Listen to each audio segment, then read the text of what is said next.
In today's video, well, today's second video, Wizards of the Coast has decided to address the Modern Horizons 3 leaks by releasing some official spoilers of their own, and wow, there are some crazy cards to look at, so let's get right into it.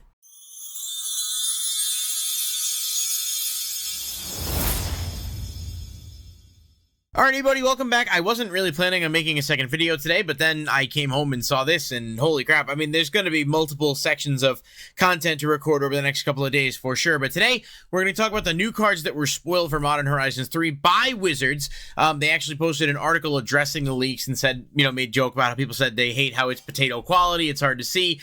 They said us too, and then they posted some leaks. A lot of the cards that we did cover have been confirmed as real. A few not so much, but I don't think they were going to leak everything, so we're kind of, in the middle of that. But this is awesome. This is so cool. I'm so excited for some of these cards. And there's a lot of people who probably think like, oh, there's tons of content to consume and there's always new spoilers, and that is true. But Modern Horizons 3 just has a special feel of like excitement and hype for me. So I don't really feel burnt out on it. In fact, I'm excited to see what they're coming up with. So let's get into some of the new cards. We're just going to dive right into it, guys. Starting off with Orams Chant, which is a 1-drop instant that has kicker white. You may pay an additional white as you cast this spell. Target player can't cast spells this turn. If this spell was kicked, creatures can't attack this turn. Generally speaking, just an absolutely bonkers card for anything white to have access to. It is obviously very restrictive and does fall in line with a lot of the Azorius themes, but this is basically like Silence but on crack, and the fact that it's an instant is just an entirely different level of craziness. It does have a really cool alternate art as well, which I'll pop on the screen if you guys want to see what that looks like, but this one is starting us off with a bang. There's not really a lot of criticisms about this. I mean, you either pay 1 to make it so that a player can't cast spells, or you pay 2 and then basically you save everything, creatures can't attack. So it almost functions like a fog of sorts to really slow everything down. Obviously, mono white and any white hybrid stall decks are going to love this, but generally speaking, I think it's just good in its own right. Flare of Denial, I'm not going to spend any time covering this because we did talk about it the other day, and so check out that video if you want to see my thoughts on it, but it is confirmed to exist. I just wanted to cover that so that anybody who was curious about that will know. That one, as well as Null Drifter, both confirmed, both talked about in a previous video, so that's the acknowledgement on them. We'll push that off to the side. Winter Moon is new. It is a 2-drop artifact, says players can't untap more than 1 non-basic land during their untap steps. Just another card. I mean, obviously, Winter Orb is the first one that comes to mind. Another very restrictive, almost like floodgatey type card. But now you have a card that just basically, if your deck is only playing basic lands, and obviously we know a lot of people don't go that route, especially in Modern and Commander, you're essentially giving your opponents here, you're kind of fucking them, and there's ways to do this so it doesn't screw you as well. Just a really restrictive but powerful card for like decks that want to slow the game down and play a more restrictive, repressive strategy, typically things with blue, but in general, this is going to be good. And, remembering a lot of these cards, everything in this video anyway, is legal in Modern, so some of these cards are going to be able to be played in like 60 card Constructed as well, and there's just a whole nother level to that, in my opinion, but we'll talk about that in another video. We've got Felia, Exuberant Shepherd, adorable artwork, a corgi. I think it's probably the first corgi we've gotten here. I feel pretty safe in saying that. It is 1 and a white legendary creature dog with flash. Whenever it attacks, exile up to 1 other target non-land permanent. At the beginning of the next end step, return that card to the battlefield under its owner's control. If it entered under your control, put a +1/+1 counter on Felia.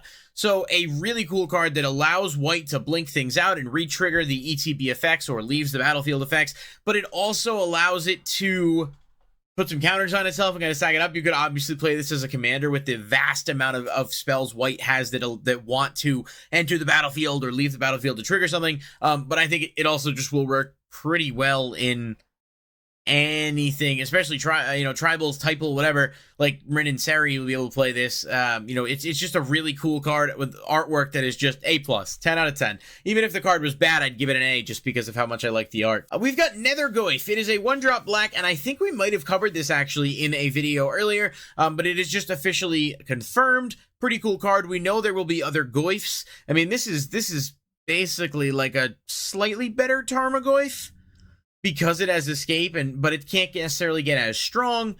I mean, it could. It's probably going to take a little longer. Either way, it's a one drop, and we know we're getting a lot of goifs. I certainly think this card is going to be more interesting in Modern than other formats, but it's still a cool card. And depending on the rest of the goifs, maybe it'll see play in something else, you know, on top of that.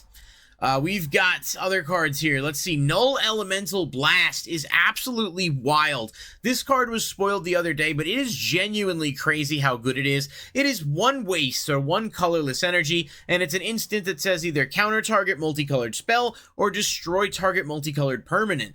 I don't think we're realizing how generically strong this card is. Almost every deck plays something that can tap for colorless. In Commander, you've got Soul Ring, Mana Crypt. In Modern, you've got cards like plenty of Eldrazi stuff, obviously, all of the Pain lands, a ton of other utility lands that can, like, tap to either add colorless or do something else.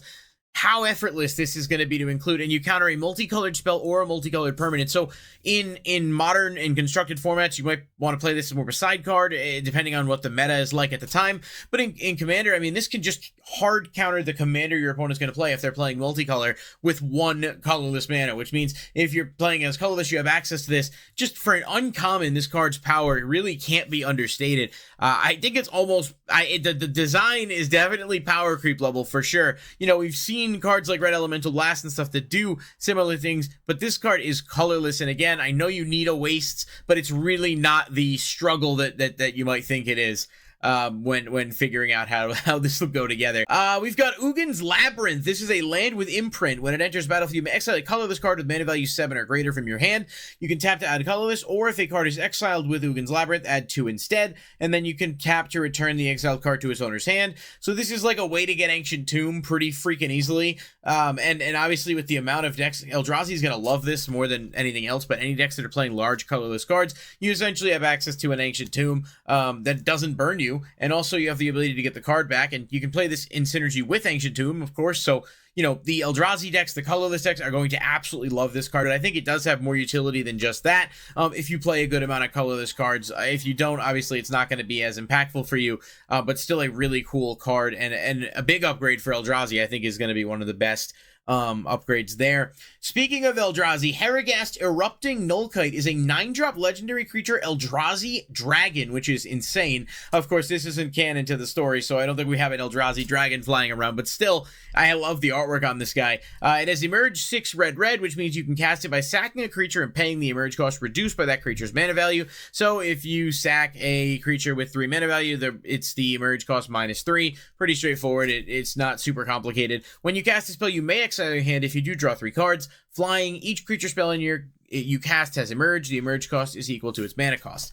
Okay, good bit of text there, but man, this card basically allows you to sack off Eldrazi's to then play other Eldrazi's from the hand for essentially free while triggering their cast effects and while triggering all the effects that come out. It's making it so that not only do you get more cards, you can start casting stuff really easily if you're just sacking things off. And while this needs red mana to emerge, most of the Eldrazi don't. They just need colorless or you know, wastes, whatever you want to call it. So you sack off a creature and then you just tap one colorless or something. You put out an Ulamog and then you sack the Ulamog off. You put out an Emrakul and you pay the difference. Like, it's just crazy on paper what this card actually might be able to accomplish. And it's great flavor. I think it'll be interesting if it sees any play as a commander, because it's essentially would just be red. But I gotta imagine people are gonna find ways to bust this card right open, because it is extremely good. And finally for this video, Spawn Gang Commander is a 3 red Eldrazi Goblin with Devoid. When you cast a spell, create 3 0/1 colorless Eldrazi spawn creature tokens with sackless creature, add colorless,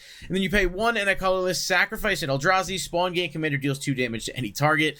Very much like Siege Gang Commander. Of course, you can kind of see the intended symmetry there. It's a cool card. I think it might cost a little bit much, but it's also not terrible. I mean, getting the 3 tokens for the investment of 5 mana, and then also being able to sack them off to kill stuff if you need to, pretty solid. It's not the most crazy Eldrazi card, but it is an Eldrazi Goblin, which is just funny from a flavor perspective, but there's just a lot to like there. That's going to do it for this video, guys. Thank you so much for taking the time to watch it, and appreciate, you know, investing in a second video today. There will be more videos coming because there are more leaks and more reveals that I want to talk about, but they're more so on the commander side of things, so I figured I'd keep them separate. Let me know in the comments down below what you think, and I'll catch you in the next video.